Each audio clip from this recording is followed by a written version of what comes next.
X-Men, se a gente parar pra pensar, eles têm uma importância crucial na nossa trajetória como nerd, né? Eu acho que eu comecei a gostar de super-herói mesmo por causa dos X-Men, por causa daquele desenho da Globo. Lembra aquele desenho dos anos 90? Pô, musiquinha marcante até hoje, ouço e já arrepia. E foi dali que eu comprei meu primeiro gibi de super-herói, que foi um do Wolverine, e depois comecei a acompanhar os X-Men, virei fã de super-heróis, e aí entrei nos quadrinhos de vez, a ponto de abrir um canal no YouTube para falar de quadrinhos, e hoje ter uma pequena editora que lança quadrinhos, né? Tudo isso começou lá atrás.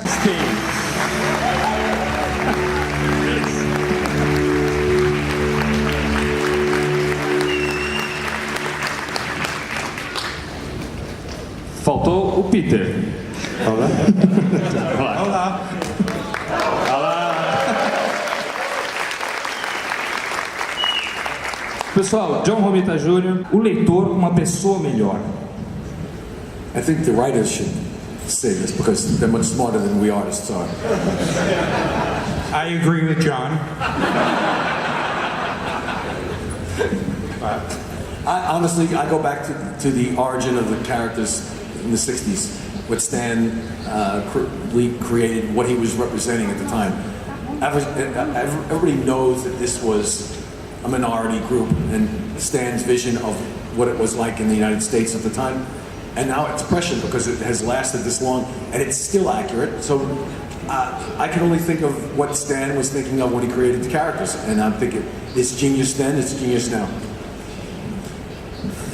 I would have to say that, you know, like there's a lot of news reports about, especially in America, how divided the country is and how, you know, this group hates that group and this small group is trying to attack the other group. And I guess it happens, but when you know, the people that I see, I don't know, I think it's still, mercifully, I think it's a fraction of the world. I think it's the one that gets the most publicity and it gets, you know, the headlines, but I think most people are really exceptionally good, kind, loving people to their friends and neighbors. So that might not be the world that exists, but it's the world that I choose to reside in.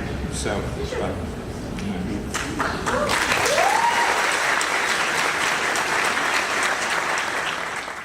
The office, on the desk, on chairs, describing Spider-Man's actions. This was a plot without written words, and my father would write notes, and Stan would continue the plot without writing any of it.